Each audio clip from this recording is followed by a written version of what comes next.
is in four-part, Part 1, Part 2, Part 3, and Part 4. Now look at Part 1. Part 1. You'll hear a mother, Shirley, talking to Kate, an admissions officer at a school. First, you'll have some time to look at questions 1 to 3.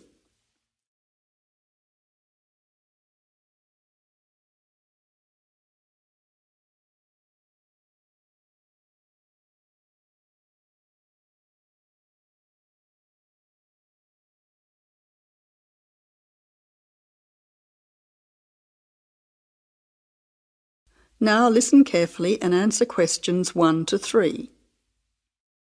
Good morning, you must be Shirley Peters. My name's Kate. Yes, hello, I'm Shirley Peters. Nice to meet you.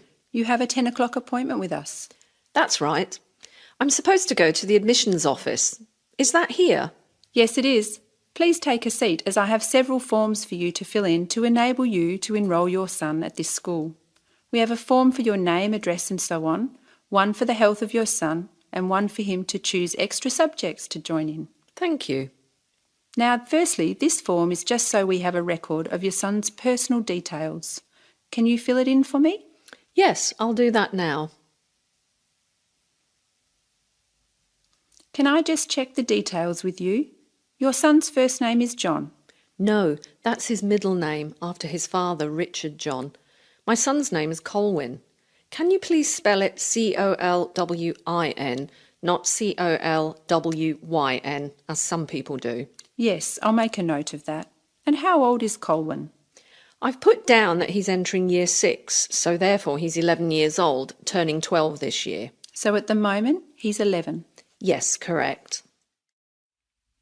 You now have some time to look at questions 4 to 10.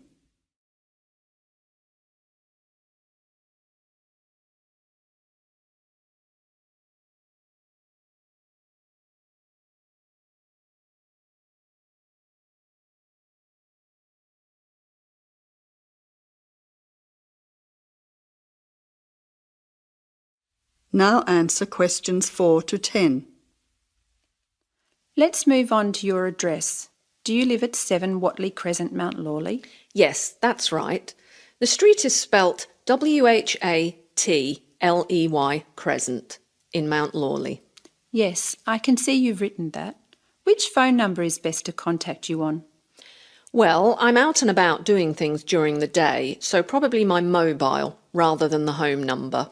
So that's 041 3325 888. Yes, 041 3325 888.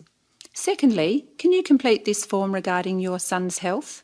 Yes, I'll do it for you now. Thank you. Now, can I go through the more important areas of this form with you to make sure our information is accurate? Yes, of course. Is your son taking any medication at the moment that the teachers will need to be aware of? Yes, he has asthma, so he will be carrying his puffer in his school bag. So he has a puffer. Is he allergic to anything? Yes, peanuts. Actually, he should avoid all types of nuts. That's okay, because we have a policy of not having any nuts in our school. Is there anything else that you think we should be aware of? As I've written down, he also wears glasses, which he needs to keep on all the time. I'll highlight that section on the form so his teacher will know about his glasses. Finally, this school has a wide range of interesting subjects that your son can participate in. Could you mark on this form what your son would like to do? Yes, certainly. Here you are. Firstly, it seems your son is particularly interested in football, so I'll make a note of that. Secondly, with regard to music, would you like him to start learning the piano in music class? Yes, that would be fantastic.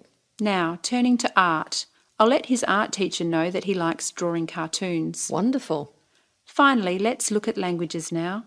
Did you know that Mandarin was actually only started at the school this year? Really? Well, I think Chinese would be the most useful, even though my son's friends have already been learning Indonesian and Italian. Well, now we have all the information we require about your son. We hope he enjoys himself at our school. I'm sure he will. That is the end of Part 1. You now have half a minute to check your answers.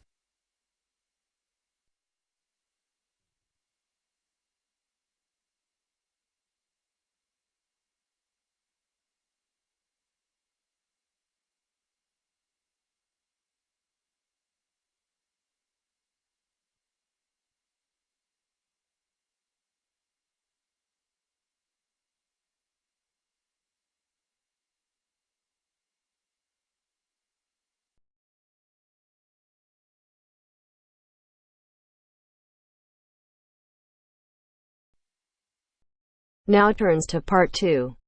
Part 2. You will hear an extract from a radio programme for people who live abroad. Listen and answer questions 11 to 17.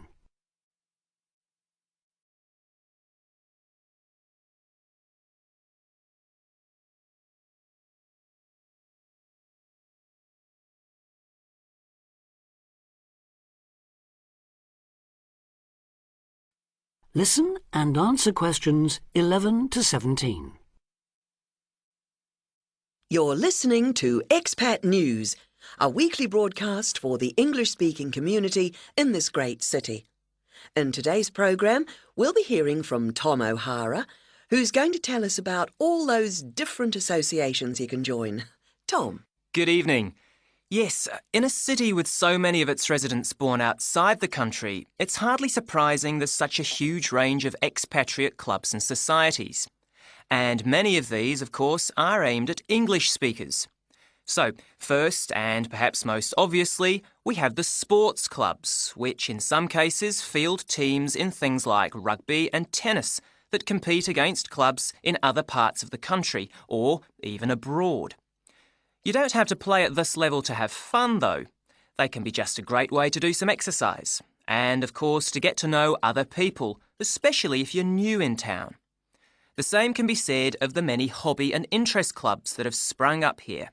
Everything from landscape photography, such as the Viewfinders Club in the Harbour District, or Focus on the Airport Road, to old favourites like stamp collecting. Remember that this country has a long tradition of unusual and perhaps even eccentric societies, so there should be something for everyone. A place where you can meet people of different nationalities with the same social and/or cultural interests as you. For those who may be interested in rather more than just friendship, there's a wide range of lively social clubs. Several singles associations organise dancing of various kinds, while for people in a real hurry, there's speed dating, in which everyone talks to everyone else for just 5 minutes. Then, at the end, they decide which of them they would like to meet again by ticking their names on a list. In complete contrast to these are the many religious associations, reflecting the diversity of faith groups present in this multicultural city. Many of them, of course, have their own places of worship. Perhaps also of interest to those who've come here from other parts of the world are the international and cultural societies. These often provide a meeting place for people from a specific country, China, for instance, and particular ethnic groups, such as Afro-Caribbeans. As in other major cities, we have here local branches of many charities with names familiar around the world. Meetings of human rights organisations like Amnesty International are held regularly in English, as are those of environmental groups such as Greenpeace. All funds raised, by the way, go to the same kinds of good cause as they do in other countries you may have lived in.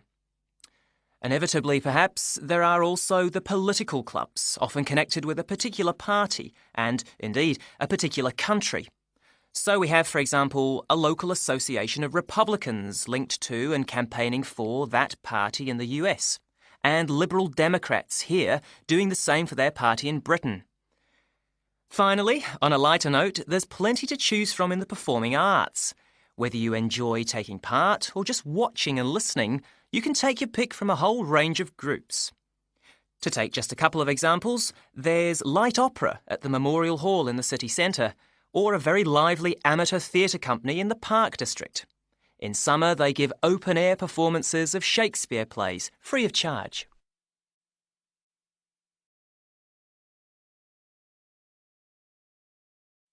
Now answer questions 18 to 20.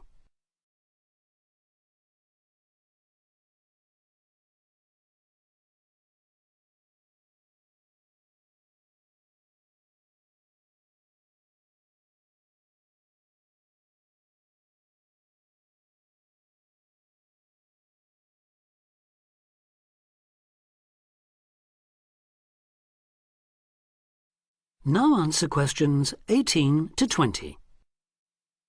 I should mention at this point that clearly some districts have a higher concentration of English-speaking clubs than others, and that certain parts of town tend to specialise in particular activities. An obvious example would be the number of water sports clubs down near the river. Whatever the number though, they usually have one thing in common. With the exception of a few associations linked to particular countries and supported by their embassies here, in the vast majority of cases, it is the individual members who fund them, so an entry fee or a subscription will be charged. You may be used to council-subsidised sports centres and the like in your home country, but I'm afraid that's not the case here. Assuming you can afford it then, you can be fairly sure that somewhere out there you'll find a club that caters for your own particular fascination. If it's very important to you and you intend to spend a lot of time on it, it might even determine which district of the city you decide to live in. In the unlikely event that you really can't find such a club, the solution is to try to persuade friends and anyone else you meet of the need for one. You could also use the local small ads on the internet to suggest the idea. You'll be amazed at just how many people share even the strangest interest. Then you can start your own.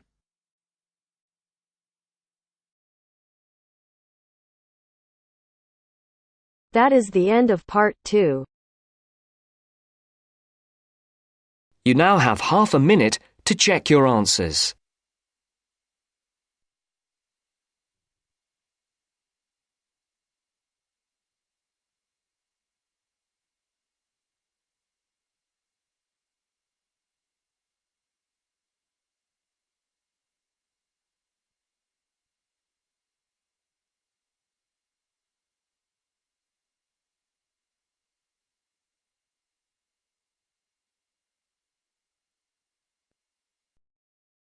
Now turns to part 3.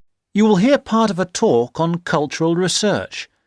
First, you have some time to look at questions 21 to 26.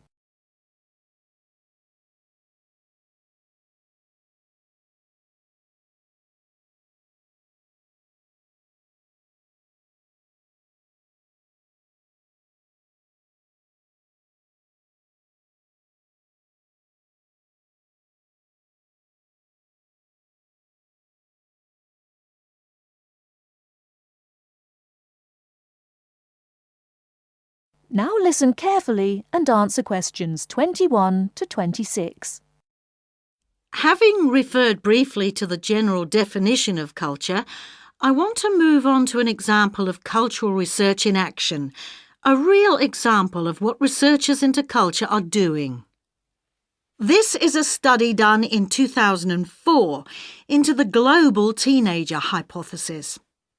Now, the global teenager hypothesis states that the values and attitudes of teenagers all over the world have become very similar, that teenagers are part of a global culture, rather than a national or a regional one. This study investigated the subject of materialism in 3 different cultures. It asked if teenagers' attitudes to materialism were similar or different in those 3 different cultures. I'd like to go through the main points of this study because I think it demonstrates the interest and usefulness of this kind of research. The research took a sample of 556 high school students of between 14 and 17 years of age from 3 countries. The 3 countries, being also 3 differing cultures, were China, Japan, and the USA. The high schools were in medium-sized cities, and the students came from middle-class areas. There were 172 respondents from China, 168 from Japan, and 216 from the USA. The students were asked to reply to a questionnaire or survey, which consisted of 7 statements. They were asked to say if they agreed or disagreed with the statements. The questionnaire was filled in during the students' regular class time. I'll give you some examples of the statements in the questionnaire. And, by the way, if you want to look into this in further detail, I've got the reference here. Let me see. Oh yes, it's the International Journal of Consumer Studies, Volume 28, Number 4, of September 2004. The first statement was, "It is really true that money can make you happy." Respondents were asked, as they were asked about all the statements, to give their answer on a scale of 1 to 7. 1 on the scale indicated, "I strongly disagree." 4 on the scale was neutral. And 7 on the scale was, "I strongly agree." The second statement was, "My dream in life is to be able to own expensive things." And the fifth was, "Having the right possessions is the most important thing in life." Let's look at some of the results. Before you hear the rest of the talk, you have some time to look at questions 27 to 30.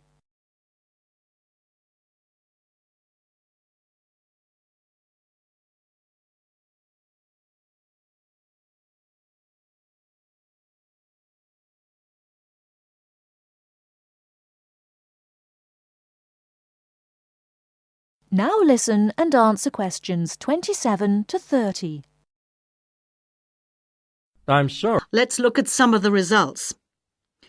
With regard to the first statement, it was the Japanese teenagers who agreed most strongly that money could make you happy.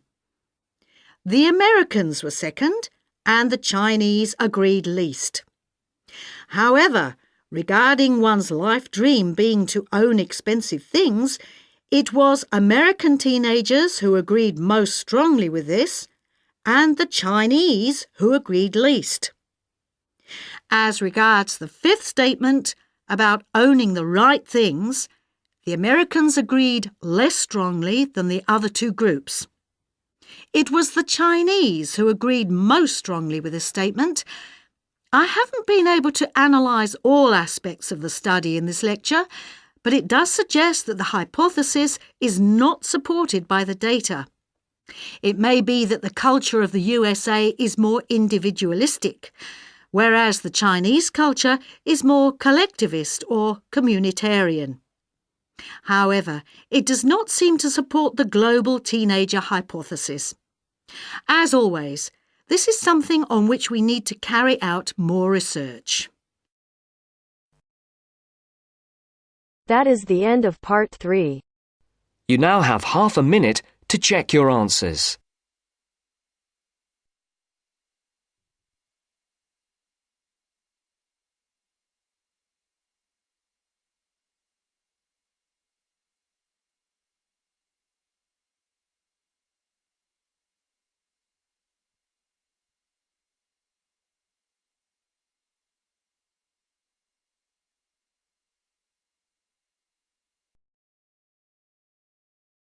Now turns to part 4. Part 4. Hear a lecture. Questions 31 to 40 are based on the lecture. Before you listen, please look at questions 31 to 40.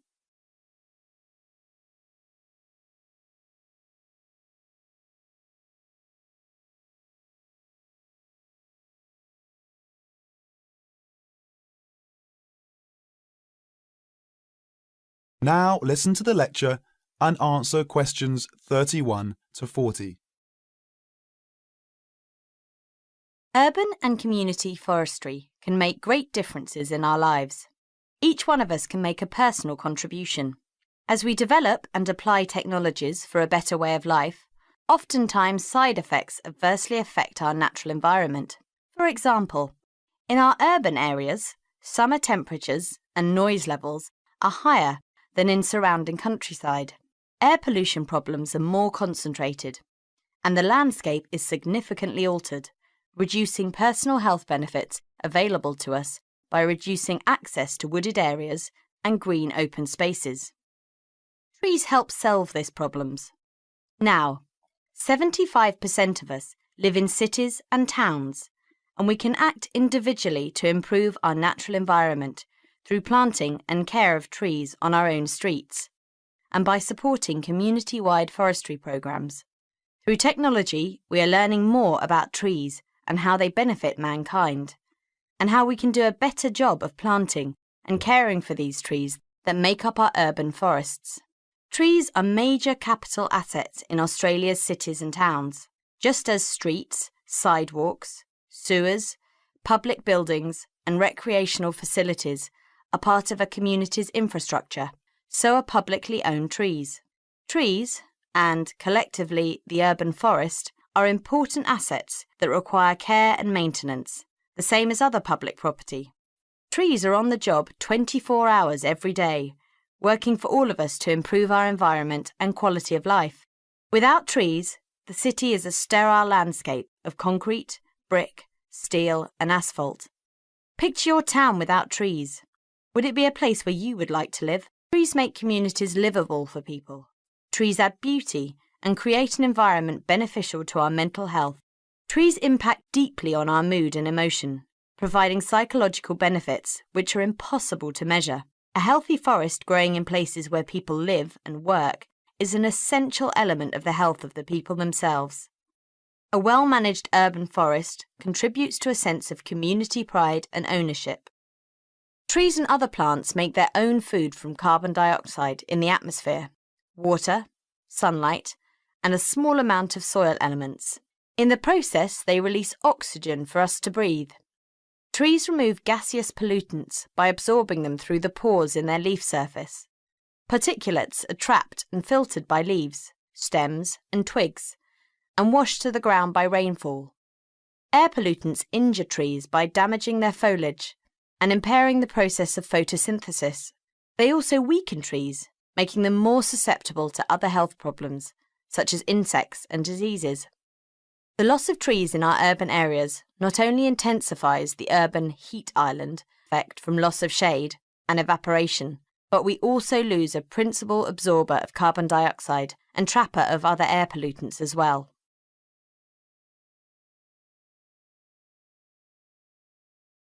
That is the end of part 4. You now have half a minute to check your answers.